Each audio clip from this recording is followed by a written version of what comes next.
In the discussion segment, it is all about the state of the nation. After that, we'll delve into the 5 billion naira palliative given to each state, including the Federal Capital Territory. Don't forget to mention the truckloads of rice given as palliative to cushion the effect of subsidy removal.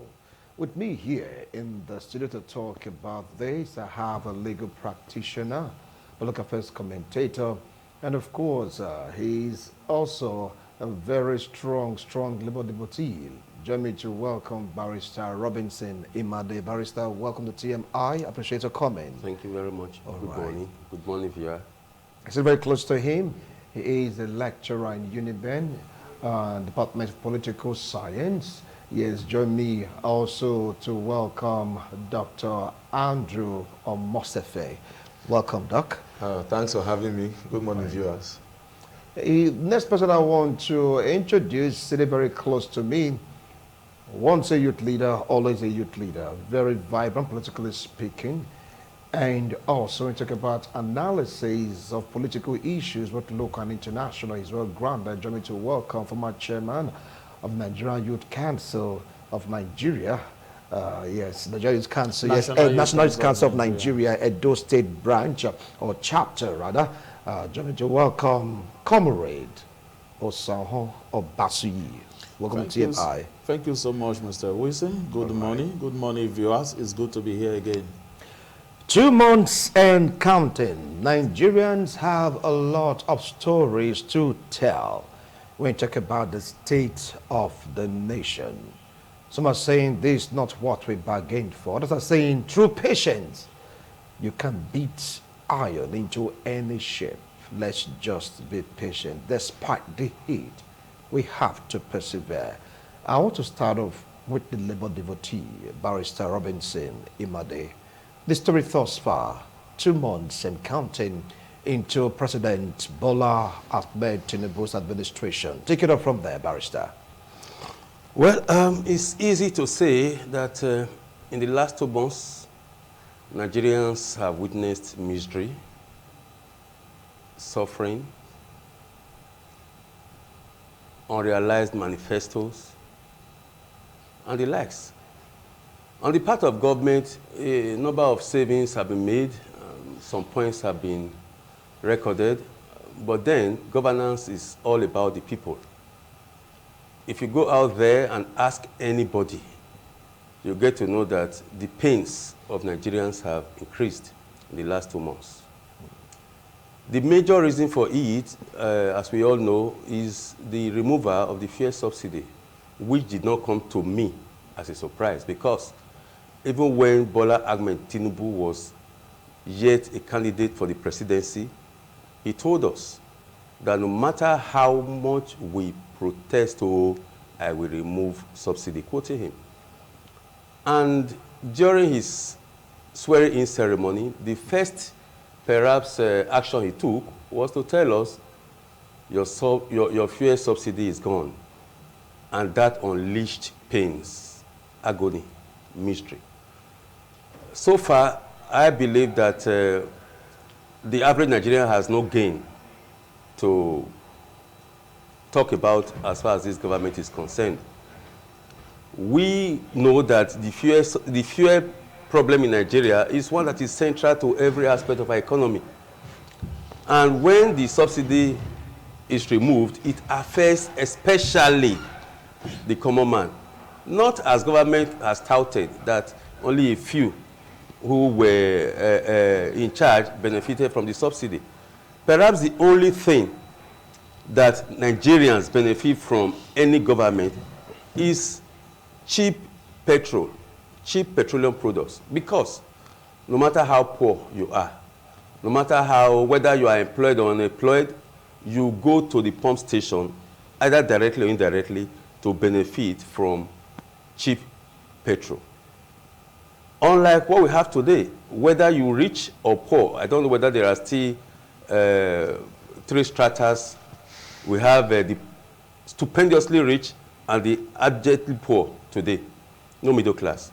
So from the supposed middle class to the lower rung of the ladder, everybody is feeling the heat of the removal, so-called removal of the subsidy. If you ask me, I just see it as increasing petroleum products prices. But all the same, 2 months has come and is going, and we have already a cabinet that will be inaugurated very soon. Even if you look at the caliber of persons that were selected and screened for the ministerial position, you will know that this government is not ready. I don't see a departure from all the problems we complained about during the Buhari regime. The Southwest, if you ask me, is loaded with plum positions, portfolios today.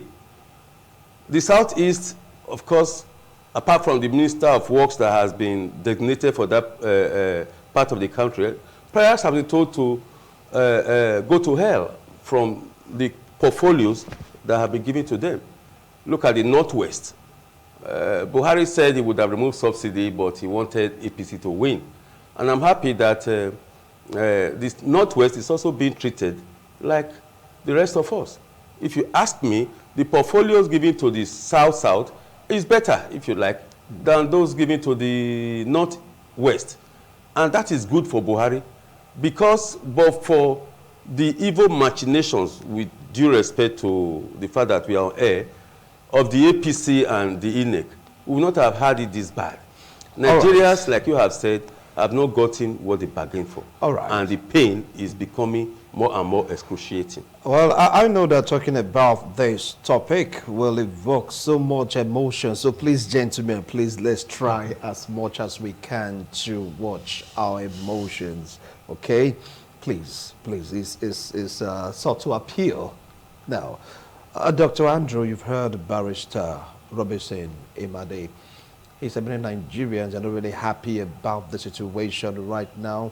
He talked about the situation, went into ministerial nomination and the portfolios. But let's take a look at Nigerians. I mean, 2 months and counting. He said the only thing that we've benefited as the masses is cheap petrol, and right now is being removed.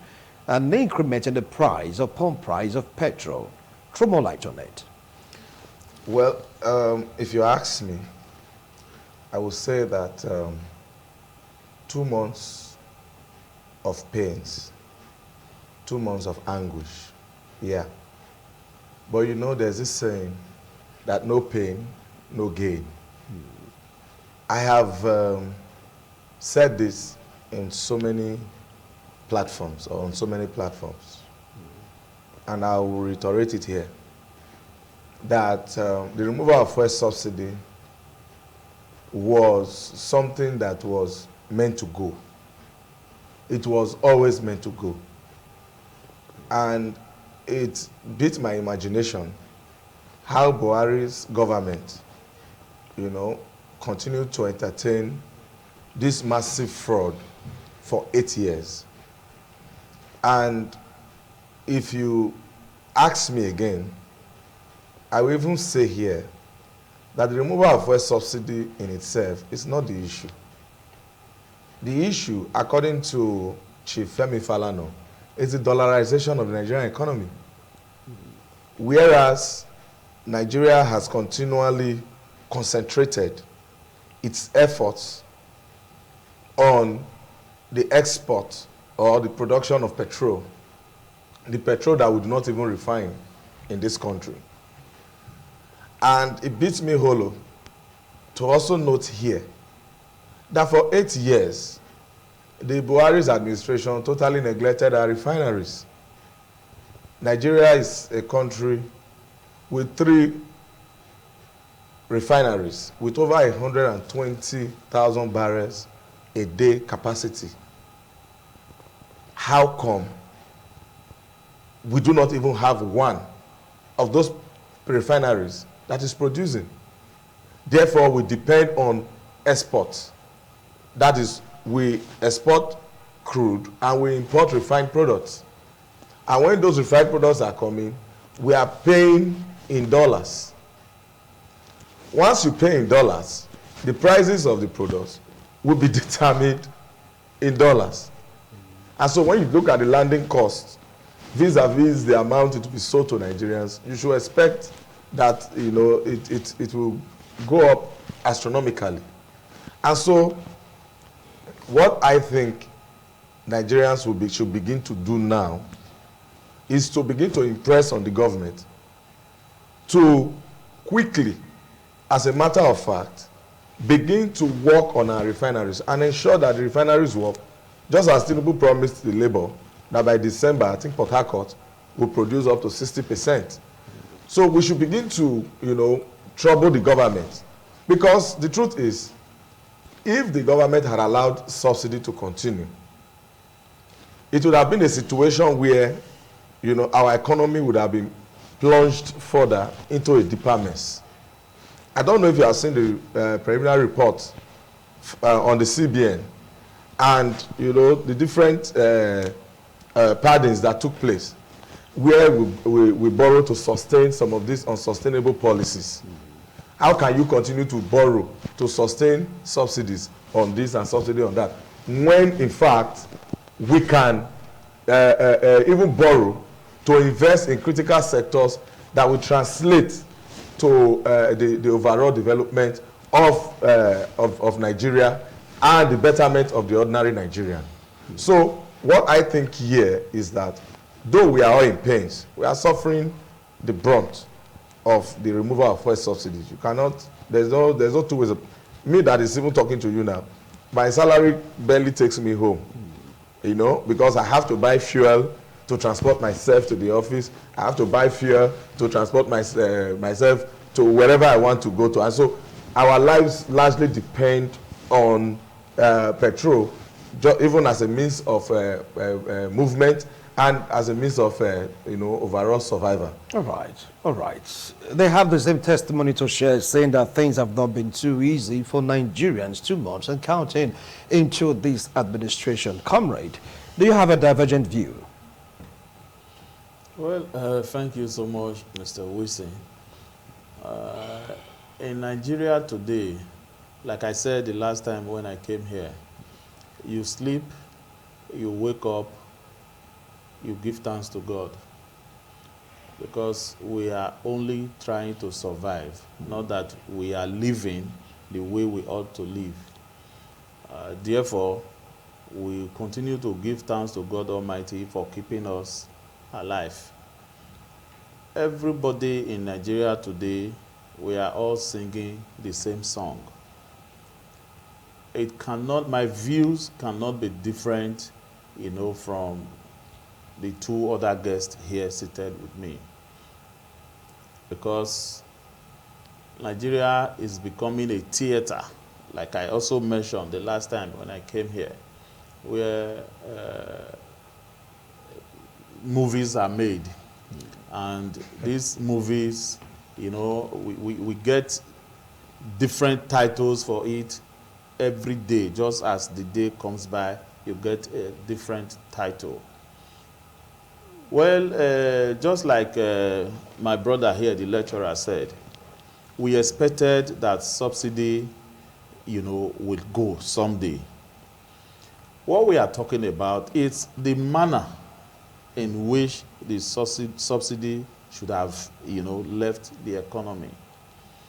Not just coming, on your first assignment during your inaugural speech, only to announce to Nigerians that subsidy is gone, without preparing the minds of Nigerians, knowing fully well that it's going to cause pain, agony, on the citizens of Nigeria.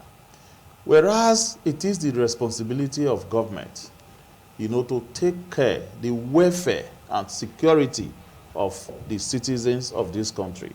So if it is the government that is now causing the hardship, that is, people are dying on a daily basis, Mr. Wilson. People, just for no cause of theirs, just because of the hardship that our government is causing us. People are dying on a daily basis. People cannot feed. They can't even move around. If a lecturer in the University of Benin is saying that his salary cannot take him home, then which other sector? Who is going to be working out and then get enough money that can take him or her home? A country where minimum wage, where you say you pay somebody, cannot get a bag of rice, just 1 bag of rice.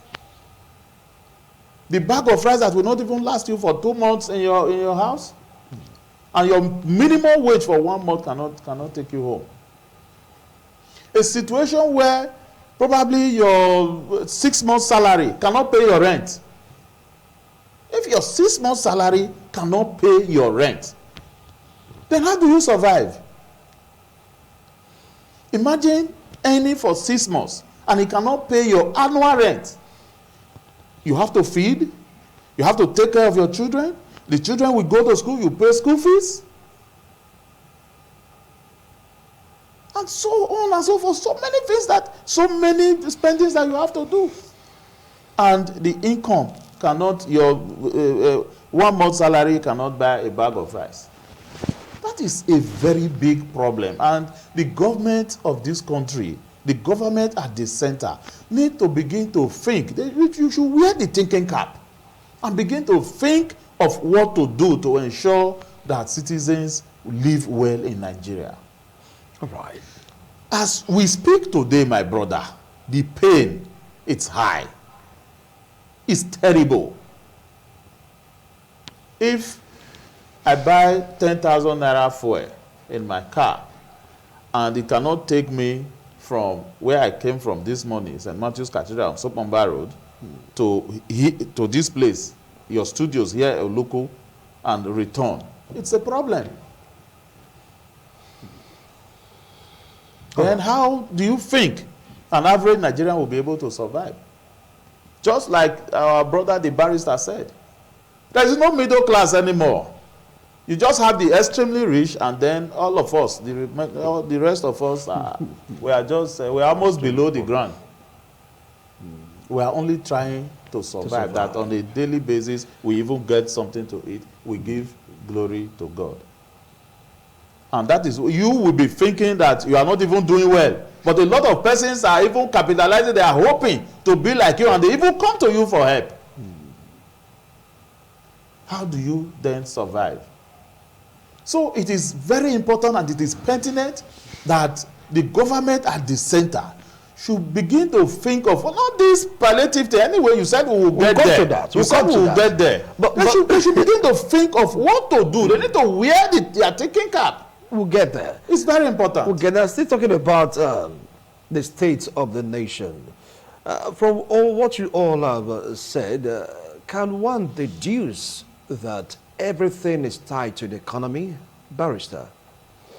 Well, I want to begin by wondering aloud how the All Progressives Congress as a party has been able to, win majority of Nigerians to their way of thinking. Because the first instance, I remember when Jonathan was president and he saw the need to remove the subsidy, he made it open for Nigerians to debate or proposed it to Nigerians. And I know that the immediate past president himself, the current president, the likes of Dr. Tunde Bakari, great Nigerians, occupied Lagos, in protest, that there was nothing like subsidy, that subsidy was a scam. Nigerians believed them. In fact, the current president, Bola Ahmed Tinubu, called the so-called then subsidy as Jonathan tax. Maybe then he wasn't in the know. Right now he's aware. Okay, then we believe them. Today they are saying subsidy removal is the way to go. And we are believing them. We are believing them. It beats my imagination, because as far as I'm concerned, they cannot be considered as the best set of brains in Nigeria. But yet they are able to manipulate us. It has been canvassed in some quarters that in actuality there's nothing like subsidy. That they take a petroleum product, they refine and return to us. And that even the NNPC still makes a profit. Talking about the economy, if you ask me, power is the economy of Nigeria. No matter what you do in the private sector, you need petroleum products to drive your business. If you're in the public sector, you need fuel to move yourself from one place, your home to your place of work and the likes. And yet, a government that we want to rationalize with, we want to see as sensitive, will, without discussion with Nigerians, without apologizing to us for believing in the past that subsidy was a scam, without anything in place, just remove subsidy. It's like removing the drip, the blood infusion drip from a Nigerian who is dying. And that is why people are falling dead. If you ask me, without mincing words, the removal of subsidy was a calculated attempt to inflict pains on Nigerians. If you say that a few were benefiting, are we saying that corruption no longer exists in Nigeria? It's even more. Let's wait for the next corruption index as will be given. Because even the portfolio that the president just assigned to ministers to be is a fraud. Many people would disagree with that. Many would disagree with that because they're doing a fraud. I have said earlier today, and you agreed with me, that the Southwest is heavily loaded with plump positions. Somebody just said, and I heard somebody talking, that the whole of the portfolios given to Southeast is not up to the gains of NPA, Nigerian Ports Authority. So we are saying that if subsidy is no longer a scam, the president should tell us why it was a scam at that time and why it is not a scam now. Maybe he wasn't, because like what I told you also, maybe he wasn't aware. And maybe he came out maybe he doesn't have the knowledge of what is happening until he became the president. Are you saying he came out to deceive Nigerians, to tell us what they didn't have information about? But that is not even the case. The case just now is, why would any government that is sensitive to the plight of the people remove subsidy without putting in place how to cushion the effects? You have removed subsidy. You have now told labor you do this. You have, if you look at the program of this administration, it's so nebulous. The way out of the subsidy removal that they have planned out, it's all nebulous. You can see that it's not working. Oh, between now and March 2024, it's like all that we have been doing in this country, head for all by the year 2000. Water for all for the year 2000, everything for the year 2000. 2000 came and we were worse off. The match that Bola Tinubu is hinging everything upon will come and go. Those who will survive till that time will see that all those aspects of SMS, all the private sector, the private businesses that he wants to put money into, is all going to be seen and understood as scam. Because all the money, billions of naira that is being earmarked now for A, B, C, and D will go to only Z. And that Z will be government and its officials. You said we should not talk about the palliatives yet. We'll wait for 2 months to begin to roll out palliatives. And in the 2 months, Nigerians are suffering. The economy is getting more and more depressed. State governors who are more confused than even the presidency are saying, some of them are saying, come to work 3 times in a week. When going to work 5 times a week has not taken the economy anywhere. Some are saying we are going to provide transportation. The president is thinking of, let's not go there yet, you said. We'll go there. The truth of the matter is that Nigeria has never been as bad as it is, and it will get worse under this administration. Well, we'll pray it doesn't get worse. Yes, things are difficult, but we'll pray it doesn't get worse. I'll come back to you, Barrister. You use the term dollarization of the economy, and to you, that is our major problem. Please throw more light on that. Well, the thing is this, that most of Nigeria in the first instance is a consumption-laden economy. Yes.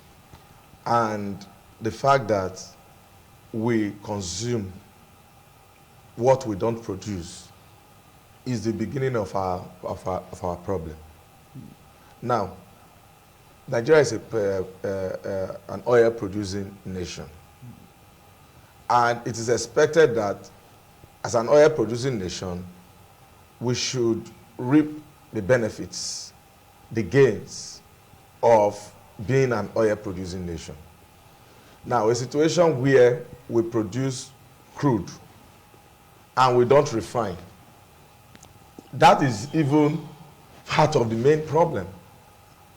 And then the exchange rate keeps fluctuating as a result of the weakening of our Naira through our consumption of foreign products. It got to a point in this country where even up to toothpick was imported. Still being imported. Or still being imported. Even up to tomato paste, the one they call tin tomatoes.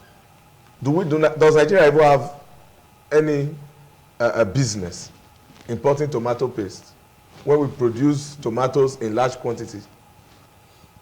So Nigeria's economy is heavily dollarized.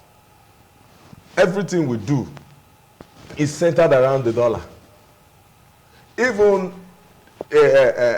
within our localities, you see people rushing, to spend dollar. Dollar is almost becoming Nigeria's legal tender. And then we are saying we want our economy to be prosperous. And then you wake up and you begin to float the Naira when you are not producing. Who floats the Naira when you don't produce? So the truth is, if Nigeria really wants to come out of this quagmire, and that's why I kind of a little bit disagree with some of the points the barrister made. For me, fuel subsidy was something that was always meant to go. There was never a time that the payment of these subsidies was in the interest of the generality of people. I've always said this. And even during Jonathan's era, up to this time. But my problem with the removal of subsidy was the method, which I think we all agree with here. You cannot just wake up on the day you are sworn in as president and you just say fuel subsidy is gone. Nobody expected that. Even if they said Buhari was going to remove it by June. But Buhari, who said he was going to remove it, did not remove it. We expected, or I expected, that before you remove subsidy, you will tell us, okay, fine, this refinery will work in December. And once this refinery starts producing, let me tell you the truth.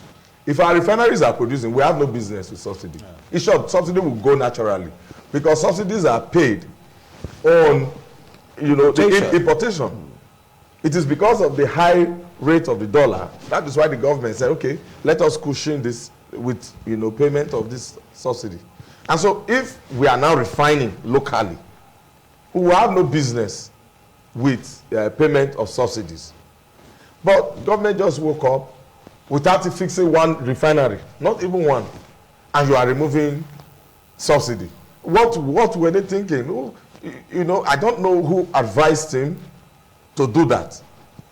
You are now talking of March. The other will produce by March. Kaduna will work before the end of December. Everything is 2024, whereas our people are dying. Hunger is now the thing. In short, he said just, okay, the comrade said just now that they are the other dependent relatives. They come. What do you expect? What do you expect? If I tell you the people who come on daily basis to ask for assistance that I cannot even render, you will be so shocked. If you walk around the street, this is Igosa. I'm sure if you walk around Igosa, you will see it. Poverty is written on the faces of Nigerians. If you go around, people who hitherto could afford two or three square meals a day can barely afford one. And so, if government exists in the interest of the people, for the welfare of the people, this is not the best way to remove subsidy. All right. And if Nigeria must develop, we must now begin to think of how we can quickly begin to invest in critical sectors of the economy that will aid production. Power is one of them. Fixing of our refineries, and even the steel sector, which has been neglected, totally neglected. And you know that for every developed economy, if you look around, just check around, all of the developed economies of the world, still development became the precursor to their development. And so we have two steel factories or steel industries in Nigeria. We have one in Ajaokuta, we have another one in Alaja. Why have we totally abandoned them? Then sectors that we, help Nigerians, that we help Nigeria, we have abandoned them, and we are now pursuing things that will not even, help in even scratching the pains that Nigerians are feeling. All right, thank you so much, Dr. Omosefe. Well, comrade, he made lots of points, but at the onset he talked about dollarization. Why are Nigerians so crazy, let me come to use that word, to use another man's currency instead of our own currency? Why this craze for the dollar, or use of the dollar? Well, thank you so much, Mr. Wilson. Before I go into that, let me go back to what my brother, the lecturer, said when he mentioned that Nigeria would produce crude oil. We don't produce crude oil. We have crude oil. It's a God-given resources. Because if we have to produce it, I am not sure Nigeria will be able to produce it with the crop of leaders that we have in Nigeria. We will not be able to produce it. God deposited it, in our land, Nigeria. So we have crude oil. We don't produce. So now, talking about the dollars, this whole issue also started with our politicians. When they go for congresses, they go for primaries, if they have to pay delegates in Naira, it means they have to look for Ghana must go backs, to be able to, to settle delegates. But they now resort to the use of dollars. By the time you put together $10,000, it will go into one very flat envelope and you give to one delegate. By the time the delegate gets back to his or her place of residence, visit the Bureau de Change, and there will be plenty of money everywhere. So when they discover that, so people now tend, because instead of carrying large bags, so it is very important, and it is better when you have the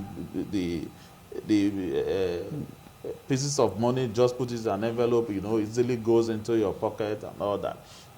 That was how this 1,000 Naira bill also came about.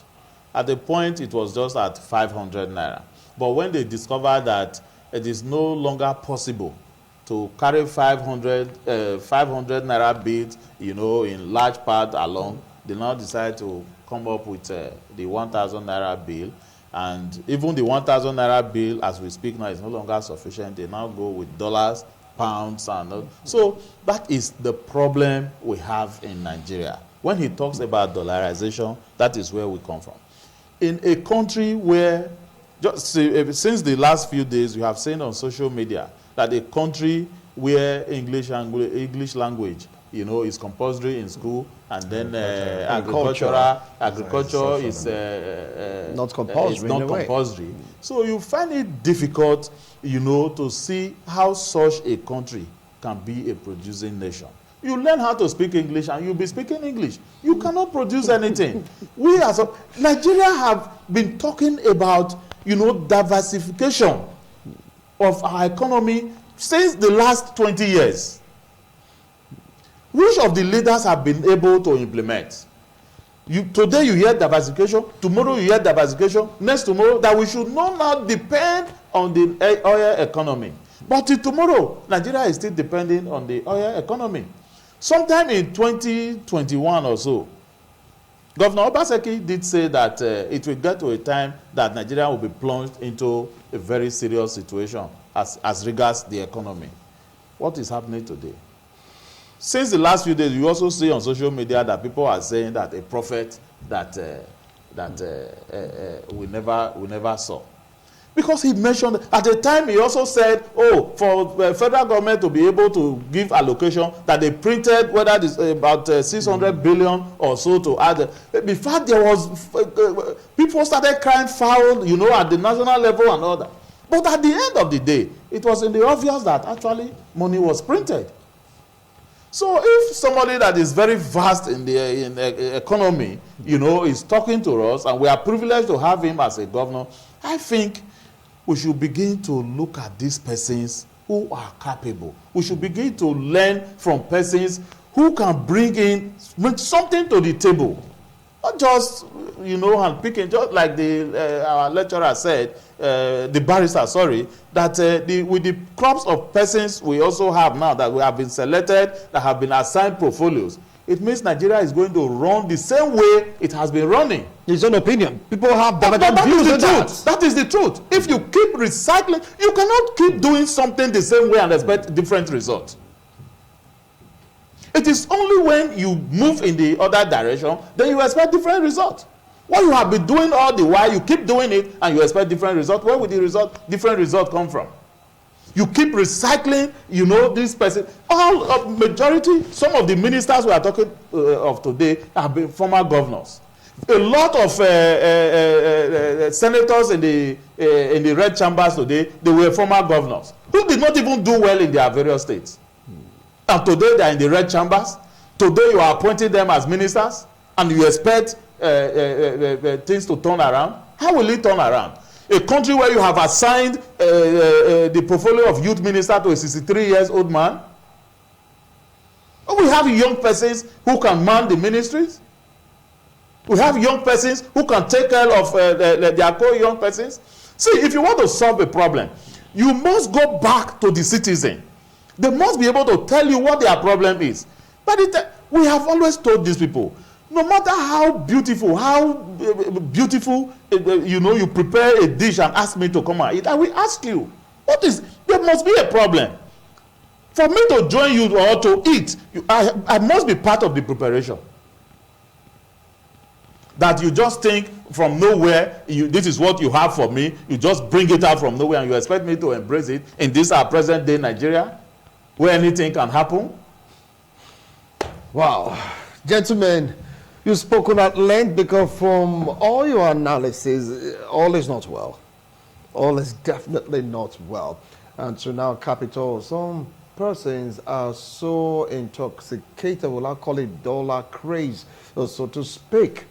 You get to some establishment, restaurant, food chain, you get to exchange goods and services with the dollar, of which Nigeria is being operated with Naira. What in the world is going on?